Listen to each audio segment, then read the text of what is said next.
Merci Madame Milsé, vos collègues Milsé également. Bonjour tout le monde. Donc, sans plus tarder, je pense que c'est le temps maintenant de passer à notre toute première présentation des premiers résultats d'un travail de recherche financé par le Fonds BRH pour la recherche et le développement. Cette étude qui s'intitule Caractérisation de l'atmosphère au niveau de la ville de Port-au-Prince. Donc, question d'étudier la qualité de l'air que nous respirons au niveau de la capitale haïtienne. Et cette présentation, comme Madame Milsé vient de le dire, sera effectuée par le docteur Jean-Wilner Petit. Jean-Wilner Petit, qui a une licence en physique à l'École normale supérieure de l'Université d'État d'Haïti.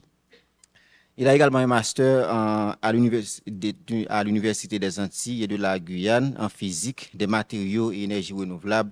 Il a fait des études de doctorat au Centre commun de caractérisation des matériaux des Antilles et de la Guyane, de l'Université des Antilles, sur les propriétés tribologiques des matériaux lamélières en lubrification sèche. Dr Jean-Wilner Petit, qui a contribué à la mise en place du laboratoire des sciences pour l'environnement et l'énergie, dont il est actuellement le directeur adjoint de ce laboratoire. Il est également le chef de ce projet, donc, dont je viens de parler, et professeur à l'École normale supérieure, à la faculté de médecine et à la faculté d'agronomie de l'Université d'État d'Haïti. Donc, le professeur Jean-Wilner Petit, que j'appelle maintenant sous vos applaudissements pour sa présentation. S'il vous plaît, merci.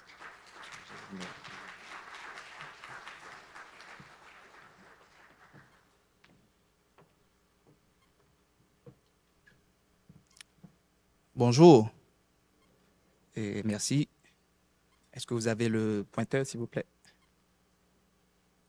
Alors, hier, on a appris à faire à manger avec le docteur, le professeur Pressoir.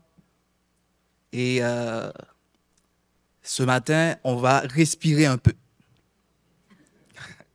Mais je vous assure qu'il faut respirer un air de bonne qualité. Parce que si l'air n'est pas de bonne qualité, bien, ça risque de poser de graves problèmes à votre système.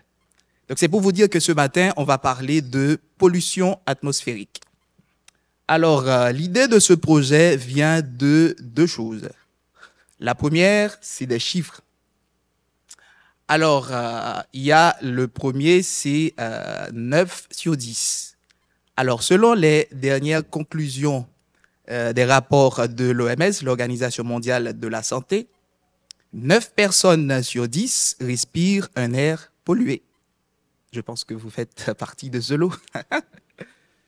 Il y a un deuxième chiffre, c'est que la pollution atmosphérique à elle seule est responsable de 7 millions de morts par an. Bon, là, vous ne faites pas encore partie de ce lot. Après, la deuxième chose, c'est un constat. Vous connaissez tous la situation environnementale du pays. Alors, des déchets qui sont brûlés un peu partout. Nous avons des voitures, des camions où il n'y a pratiquement pas de contrôle technique. Donc, il y a des particules qui sont dégagées. Et à ce moment-là, on s'était dit, mais il faut qu'on aille voir, il faut qu'on aille regarder ce qu'il y a dans l'air que nous respirons. Et pour ce faire, il faut faire ce que l'on appelle de la caractérisation. D'où l'intitulé du projet, caractérisation de l'atmosphère au niveau de la ville de Port-au-Prince. Et pourquoi Port-au-Prince? Bon, vous savez, c'est la plus grande ville du pays, c'est la plus grande ville économique. Donc, très probablement, c'est la ville la plus polluée. Alors, je veux remercier la BRH pour avoir soutenu financièrement ce projet. Alors, ma présentation va suivre ce plan. Déjà, on va mettre en contexte l'étude. Après, on va passer aux objectifs. Et tout de suite après, on va passer aux premiers résultats. Et pour finir par une conclusion et quelques perspectives. Mais il faut dire, dans la première partie, je vais être un peu professeur, on va dire, parce que je vais vous initier un peu à la notion de pollution atmosphérique. Alors, quand on parle de pollution atmosphérique, c'est quoi? Alors, on définit la pollution atmosphérique comme étant l'introduction dans l'atmosphère par l'homme en concentration supérieure à la normale des contaminants. Et ces contaminants sont de différentes natures, on va dire de différents états. Nous avons des contaminants solides, que l'on appelle les PM. PM, c'est particulate matter, particules de matière. Nous avons des PM10, c'est des fines particules qui ont un diamètre aérodynamique inférieur ou égal à 10 micromètres. Nous avons des PM2.5, c'est-à-dire des particules qui ont un diamètre inférieur ou égal à 2,5 micromètres, et des PM1, c'est des particules de diamètre aérodynamique inférieur ou égal à 1 micromètre. C'est-à-dire c'est de fines particules qui sont en suspension dans l'air. Après, nous avons des contaminants gazeux. Nous avons du NOx, les oxydes d'azote, du CO, l'oxyde de carbone, le CO2, les corves, les composés organiques volatiles, des dioxines, etc. Et ces contaminants proviennent principalement de nos activités, en particulier le transport routier, les industries, le brûlage de déchets, la combustion du bois, etc. Alors, une fois présents dans la nature, dans l'atmosphère, ces contaminants vont avoir des impacts sur notre santé. Ces contaminants sont à la base des maladies cardiovasculaires, parce que je disais tantôt, on a des fines particules, les PM1, les PM2.5, et ces fines particules peuvent aller très très loin dans notre organisme, jusqu'au système de circulation. Donc, c'est des particules qui peuvent être très cancérigènes, on va dire. Nous avons des maladies pulmonaires chroniques, des crises d'asthme, etc. Ça crée de la fatigue aussi. Nous avons, par exemple, ça peut entraîner des causes, disons des décès prématurés. Donc, une étude réalisée montre qu'en France, nous avons une diminution de l'espérance de vie d'environ 8,2 mois. Alors, 8,2 mois, c'est pas beaucoup, mais 8,2 mois dans une vie, c'est beaucoup. Alors, ces particules impactent aussi de manière négative, on va dire, l'environnement, avec les pluies acides qui vont changer la propriété des sols et des lacs, ce qui va entraîner une baisse de rendement agricole. Donc, le professeur Pressoir, donc, si vous voulez vraiment augmenter le rendement de vos parcelles, eh bien, il faut s'assurer que, on ait un air qui n'est pas pollué. Ça peut aussi entraîner la détérioration des bâtisses avec les corrosions, tout ça, etc. Donc, ce qui va diminuer, on va dire, la valeur marchande de ces bâtisses-là. Et la pollution, la présence de ces polluants contribue fortement à ce que l'on appelle le dérèglement climatique. Nous avons des gaz à effet de serre, le CO2 en particulier, qui joue un rôle prépondérant dans le réchauffement de la planète. Alors, quelle est la situation à Port-au-Prince? Alors, je vous laisse regarder ces photos. Alors, vous avez la première photo à droite. On est aux abords, dans les parages de l'hôpital général. Donc ça, c'est une sorte de décharge, on va dire, à ciel ouvert, où les déchets sont brûlés de manière systématique. Et sur la photo à gauche, en haut à gauche, nous avons une petite marchande qui fait ses affaires. Probablement, c'est la Bapin Taboui. Mais on voit que là, il y a l'utilisation du bois pour l'énergie. Un peu à droite, en bas, sur l'autoroute de Delma, on voit une fumée blanche qui provient d'un camion. Et nous avons aussi des chauffeurs de taxi-moto qui sont là et qui respirent. Donc tout ça, c'est pour vous dire que la situation environnementale est un peu, on va dire, alarmante à Port-au-Prince. Donc tout ça va contribuer à polluer l'air de de la ville. Donc, les principales sources de polluants que l'on trouve au niveau de la ville de Port-au-Prince, eh bien, nous avons les véhicules à moteur. Parce qu'on sait très bien qu'on utilise beaucoup de voitures, ou du moins de camions d'occasion. C'est des véhicules qui datent de plus de 20 ans. Et pour ces véhicules-là, il n'y a pratiquement pas de contrôle technique. Il n'y a pas de contrôle technique du tout. Nous avons quelques centrales thermiques aussi qui polluent l'atmosphère à Port-au-Prince. Et après, nous avons la combustion à ciel ouvert des déchets sur les voies. Je ne sais pas si vous avez déjà visité quelques décharges. Eh bien, les déchets sont brûlés de manière systématique. Et ceci, c'est des déchets de tout type, plastique, des déchets ménagers, etc., qui libèrent des toxines dans l'atmosphère. Il y a aussi l'utilisation du bois dans les entreprises, dans les distilleries. Ces entreprises-là que vous appelez dry cleaning, eh bien, c'est l'utilisation à outrance du bois. Après, il y a aussi les poussières sahariennes. Vous avez remarqué pendant plusieurs fois que le pays a été envahi par des particules fines en provenance du Sahara. Quelle est la concentration de ces particules? Quelle est la nature de ces particules? Quand ces particules arrivent dans notre organisme, eh bien, qu'est-ce qu'elles font?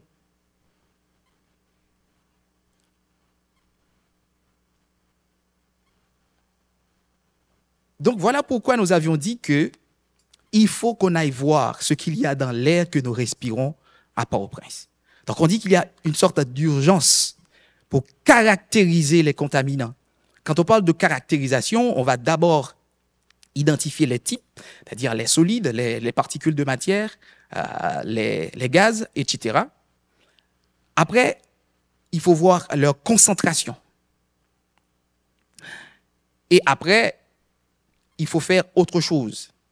Voilà pourquoi, dans ce travail, on veut poursuivre ces objectifs-là.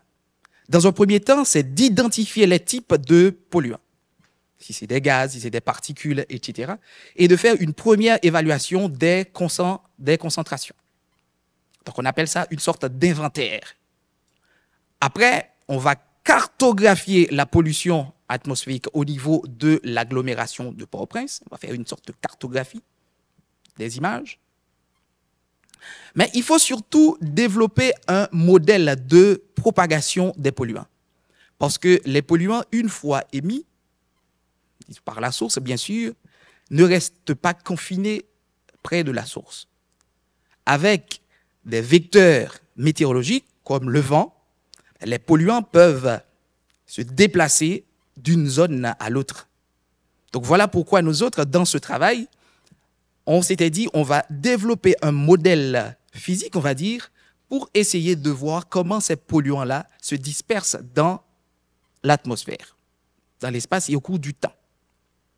Et en quatrième lieu, ce travail va nous permettre de mettre en place une base de données solide relative à la qualité de l'air sur toute l'agglomération. Et ceci, ça va servir aux décideurs parce que si vous voulez prendre des décisions pour des politiques publiques, il faut avoir des données.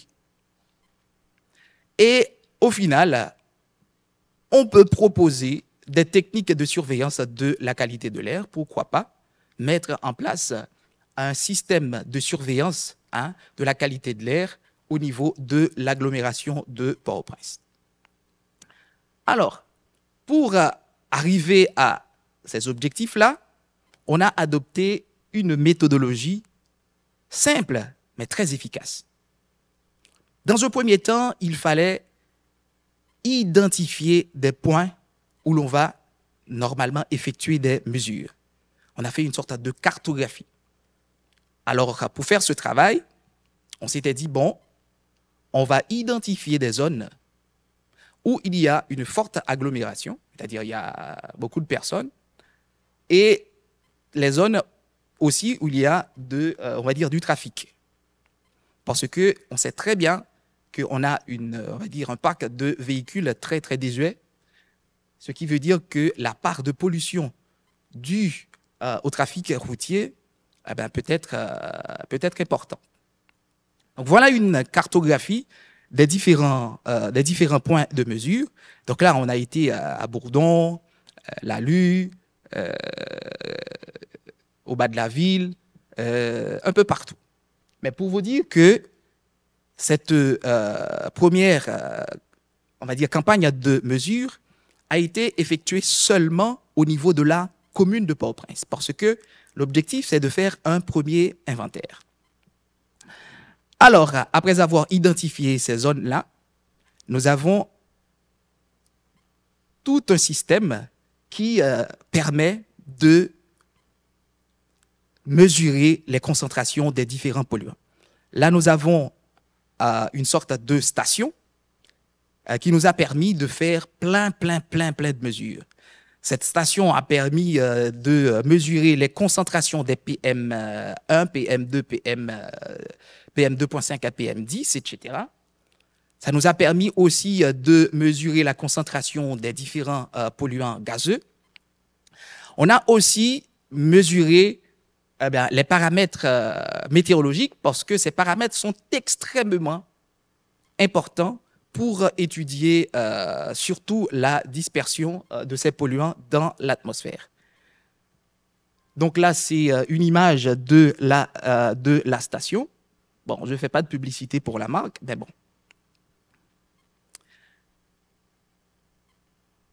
Alors ça, c'est une photo lors de la mesure au Champ de Mars. Donc vous voyez, il y a la station avec disons, les capteurs météorologiques, capteurs de vent, hein, la vitesse et la direction du vent. Alors, je vais vous raconter une anecdote de ce capteur après, parce qu'il y a une pointe qui ressemble à une projectile. Et là, dans certaines zones, à chaque fois, il fallait donner des explications. Parce que les gens, ils disent, mais vous avez un truc là qui ressemble à en balle. Qu'est-ce que ça veut dire? Est-ce que ça, c'est pas à viser, qui côté tel bandit est pouffé? Donc, c'était un petit peu chaud pour nous. Alors, la station a été placée à une hauteur de 2,5 mètres pour rester au niveau, on va dire un peu à la hauteur d'un homme normal, on va dire. Donc, voilà.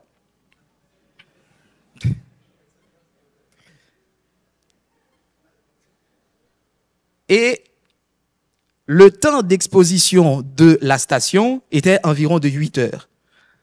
On a fait des mesures seulement le jour, pendant la journée. Et c'était pour plusieurs raisons. L'une des raisons, c'est la question de sécurité. Parce qu'on ne pouvait pas aller au-delà de 6 heures. On espérait mettre la station dans des zones, dans des maisons, mais il y avait le risque de cambriolage. Donc voilà pourquoi les mesures ont été effectuées sur une durée d'environ 8 heures.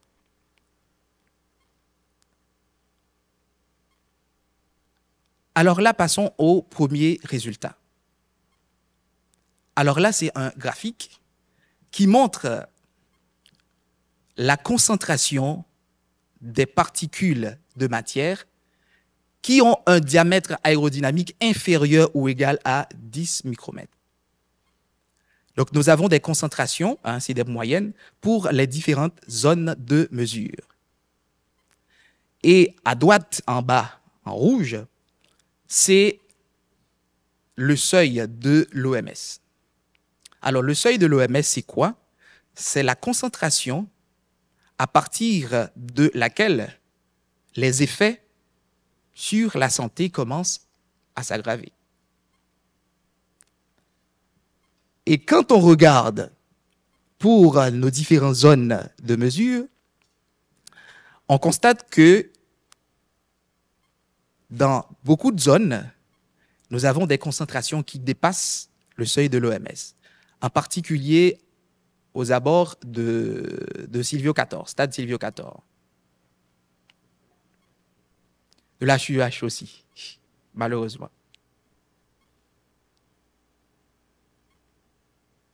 Et si on passe aux particules beaucoup plus fines, les PM2.5, là, on voit qu'il n'y a vraiment pas d'amélioration. Dans beaucoup plus de zones, eh bien, les concentrations des particules fines PM2.5 dépassent le seuil de l'OMS. Si on passe au PM1, pour lesquels l'OMS ne donne pas de seuil, mais on préconise qu'il faut avoir, disons, une quantité, disons, une concentration, disons, la concentration la plus basse possible. Mais on peut dire que la concentration des PM1 suit en grande partie celle des PM2.5. Maintenant, si on passe aux polluants gazeux, le NO2 par exemple, on voit que là,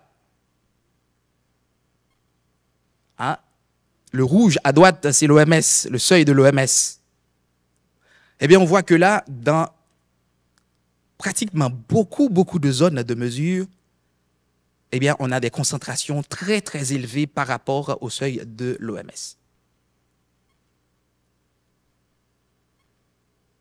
Si on continue, O3, c'est un gaz, l'ozone, c'est pratiquement la même chose.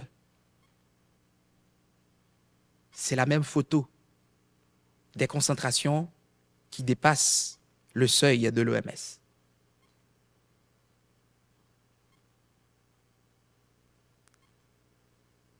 Si on prend le CO, qui est un gaz mortel en milieu fermé, bien sûr, vous vous rappelez ce qui s'était passé à Delma, dans un hôtel, un petit hôtel, où il y avait une génératrice et puis des gens à l'intérieur.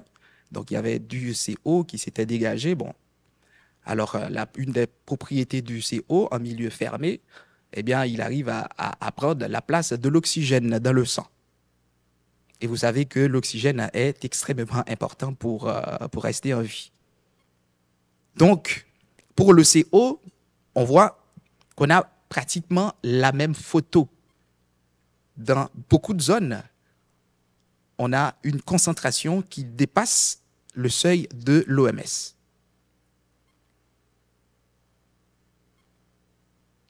Alors, qu'est-ce que ça veut dire? Est-ce que ça veut dire que nous sommes en danger? Est-ce que ça veut dire que très prochainement, nous ferons partie des 7 millions?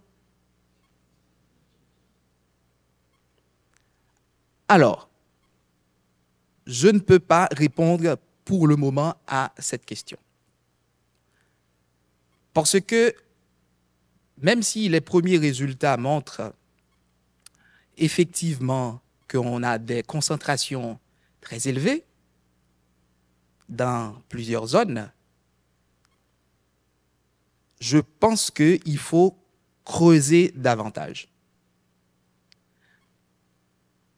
Il faut creuser davantage, c'est-à-dire faire des études, disons des mesures sur une durée beaucoup plus longue, c'est-à-dire on peut aller jusqu'à une semaine, c'est-à-dire on va placer la station dans une zone pendant une semaine pour voir comment évolue la concentration des polluants au niveau de cette zone-là pendant une semaine.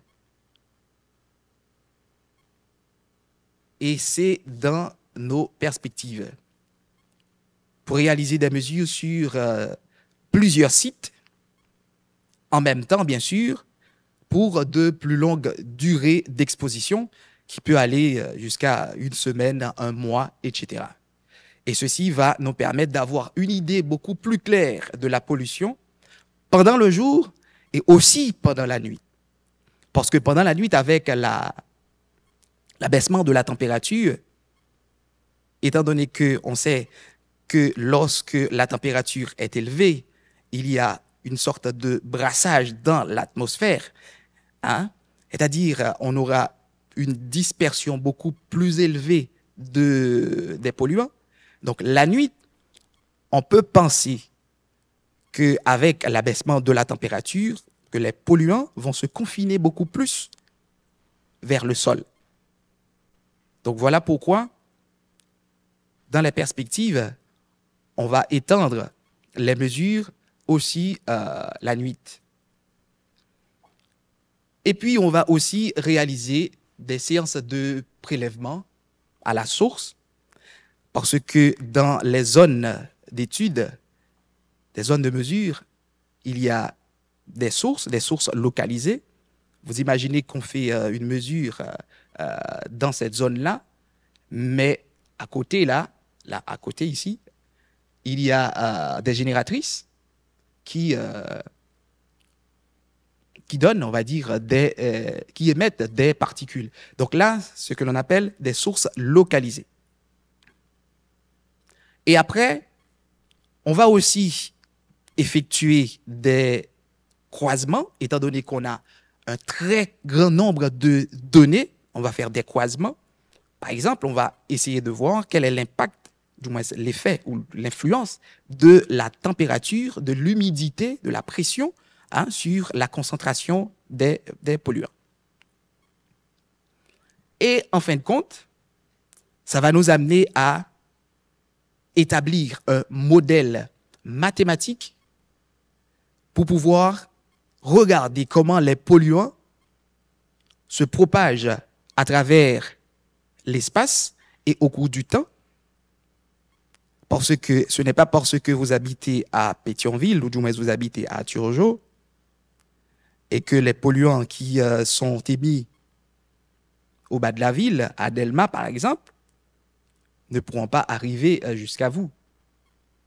Parce qu'il y a de la propagation. Il y a le vent qui est un vecteur de propagation. Donc tout ça, on va les mettre dans un modèle mathématique qui va nous permettre de savoir en temps réel et en un point donné quelle est la concentration qu'on aura par exemple, un jour, mardi ou mercredi, jeudi, et ça va nous permettre aussi de faire de la prévision. Alors, pour le modèle, je sais qu'il y a des économistes dans la salle qui aiment bien parler de modèle, mais nous autres, le modèle que l'on va utiliser, c'est un modèle mathématique, hein, ou du moins on appelle ça un modèle physique. Alors voici, ça c'est un exemple de modèle. Donc c'est des équations mathématiques très non linéaires, hein, et cette équation doit prendre en compte un grand nombre de paramètres, notamment la température, l'humidité, la pression, les puits, hein, les puits, parce qu'il y a ce que l'on appelle de la subsidence, parce que si une particule est émise ici, là, à Turgeau, eh bien, le temps d'arriver à Pétionville, par exemple, eh bien, cette particule, disons, pourra chuter et tomber quelque part. Donc, ce que l'on appelle un puits. Donc, sur ce, je vous remercie pour votre attention. Merci. Merci et bravo à Dr. Jean-Wilner Petit que je demande de me rejoindre ici au panel pour pouvoir répondre aux questions des participants qui sont ici dans la salle et ceux également qui nous suivent en ligne. Donc, je ne voulais pas poser de questions pour permettre aux participants de mieux de participer et poser leurs questions avec Dr. Jean-Wilner Petit qui vient de nous effectuer cette présentation sur la caractérisation de l'atmosphère au niveau de la ville de Port-au-Prince. Donc, vous qui avez des questions, donc on a déjà quelqu'un ici, donc à ma droite, pour une question à Dr. Jean-Wilner Petit qui vient d'effectuer sa présentation concernant cette étude-là qui concerne l'évaluation de l'air au niveau de la ville de Port-au-Prince. Donc, c'est ici notre toute première question.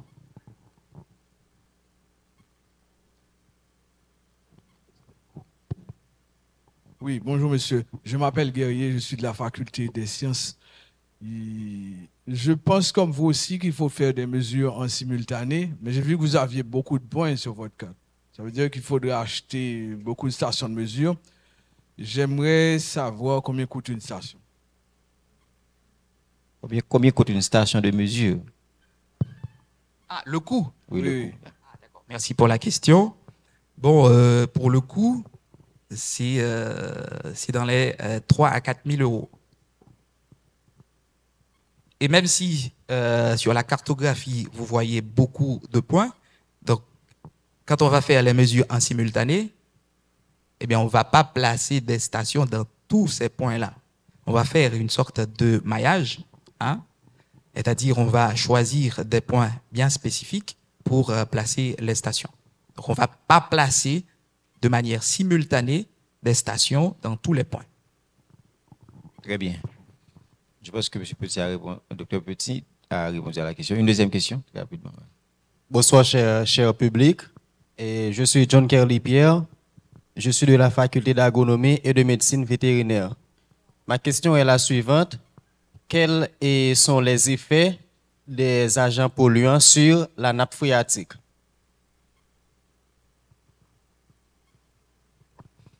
Bon, je vous remercie pour la question. Alors, quels sont les effets de ces agents polluants sur la nappe phréatique? Alors, il faut dire que dans un premier temps, on est au niveau de l'atmosphère.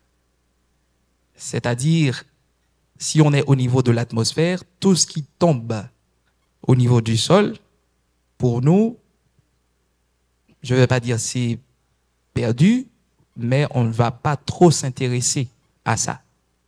Parce qu'on reste dans l'atmosphère. Parce que vous imaginez, s'il y a des particules de PM10, bon, de la poussière par exemple, qui est par terre, eh bien, on ne va pas se promener pour respirer ça. Avec le nez à terre, non. Nous, on est au niveau de l'atmosphère, on regarde tout ce qui se passe dans l'atmosphère. Mais je sais que ces particules-là peuvent avoir de graves conséquences sur la nappe phréatique, avec la pollution, tout ça. Mais très souvent, c'est les métaux lourds que l'on prend en compte au niveau alors quand on veut évaluer le niveau de pollution des nappes phréatiques. Donc, nous autres, on reste au niveau de l'atmosphère. Merci. Très bien. Très bien, merci, Dr Petit. Je crois que M. Antivier, lui, a une question. Merci, je vais aller très vite. Est-ce que il y a un différentiel d'impact par rapport à l'altitude en matière d'impact donc de ces particules sur la santé des gens d'une façon générale? Est-ce que l'altitude joue un certain rôle, c'est-à-dire est-ce qu'il y a un différentiel en termes d'impact par rapport au fait qu'on peut être par exemple au niveau de la mer, en termes d'altitude, au milieu de la hauteur en Haïti? Quel impact cela peut avoir en termes de différentiel? Bon, merci pour la question. Je crois que ça va dépendre de la position de la source. Parce que quand on parle de source de pollution, il y en a beaucoup. Vous allez être d'accord avec moi que les avions polluent. Donc, on est en altitude. Donc, la question d'altitude, moi, alors dans la recherche, la notion d'altitude, pour nous, on la voit différemment. Par le fait qu'on on reste proche, très très proche du sol, on regarde ce qui se passe, très très proche du sol, et on sait très bien qu'avec le brassage thermique, donc les polluants peuvent aller très très haut dans l'atmosphère lorsqu'on a une bonne température, une très bonne température. Et avec l'abaissement de la température, les polluants vont se confiner beaucoup plus vers le sol. Donc c'est comme ça, nous autres, on prend en compte la notion d'altitude dans nos calculs. Mais après,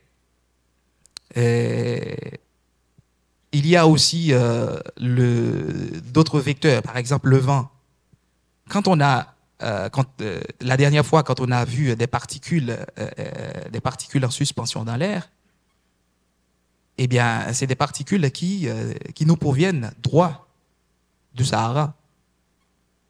C'est parce qu'au niveau du Sahara, il y a ce que l'on appelle un gradient thermique, hein, un gradient thermique qui fait qu'il y a un brassage. Et avec le mouvement de la Terre, il y a le mouvement en forme d'hélice. Hein.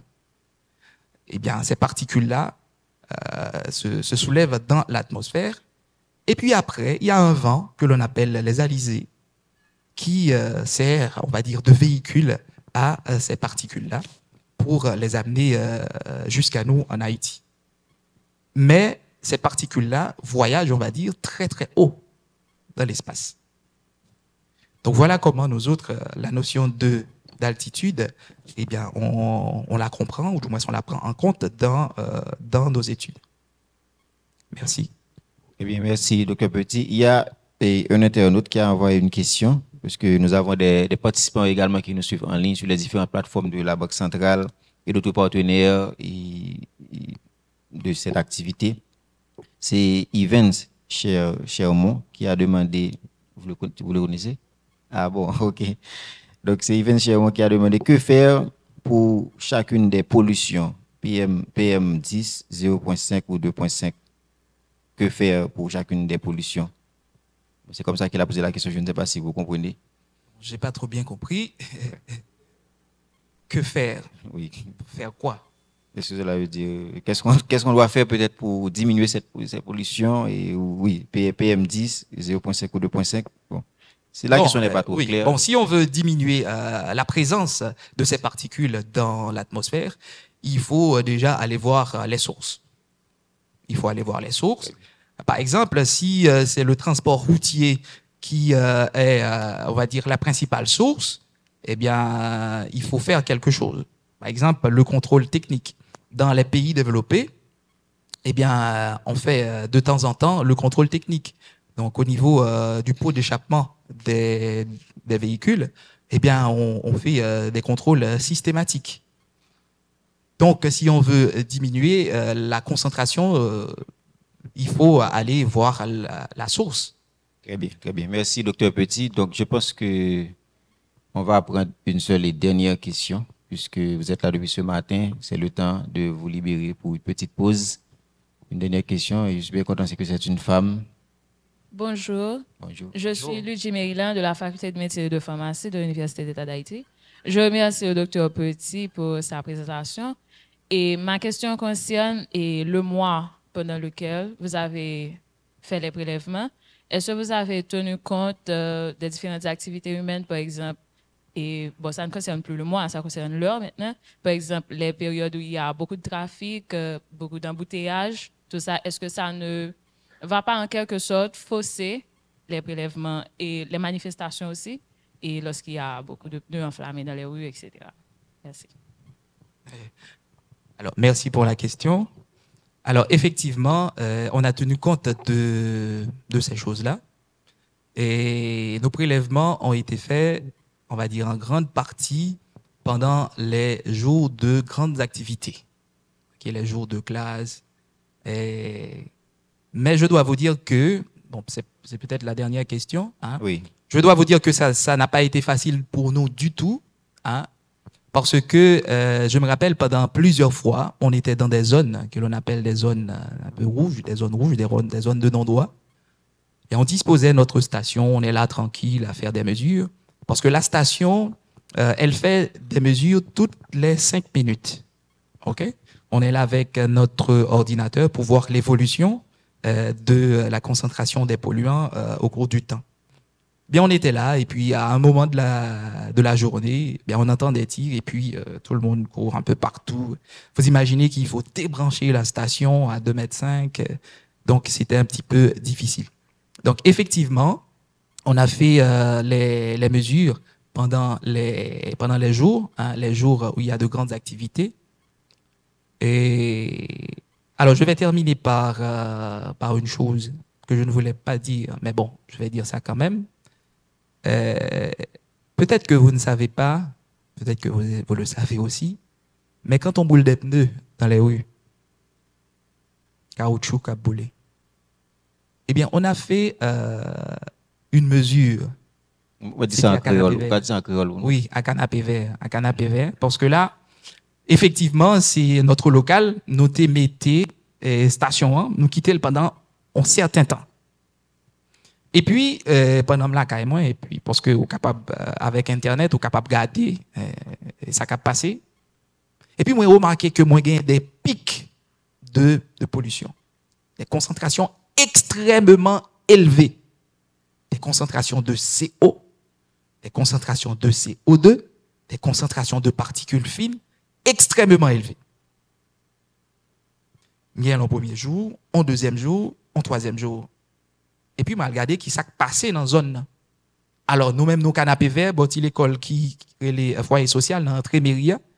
Et c'est à ce moment-là, je apprends que dans la zone à côté de Natcom, il y a une fabrique bloc, qui est venu kidnapper moun sa yo. Et puis, moun dans zone t'a passé pendant plusieurs jours, il t'a boulé caoutchouc. Et à ce moment-là, nous dit que bon, pic que nous observons, parce que c'est pas des bagailles que nous connaissons du tout dans toute mesure que nous avons fait, très probablement, il est lié à, disons, question boulé caoutchouc qui t'a fait dans la zone là. Alors, ça ne fait pas de dire ça. Et mon qui a dit, ah bon, vous faites de la recherche, mais on va dire, boulé caoutchouc, c'est pas un bon bagaille. Qu'est-ce qu'on va faire quand on veut faire passer nos revendications? Est-ce qu'on va se balader dans les rues avec des pancartes? Quand on sait que le gouvernement, il va nous dire, bon, vous rentrez chez vous, donc les pancartes, on est bien d'accord, mais. Donc, c'est un peu ça. Sur ce, je vous dis merci. Merci. Merci, bravo encore à Dr. Petit. Merci à vous tous et toutes, vous qui nous suiviez en ligne. Donc, je pense que c'est le temps maintenant de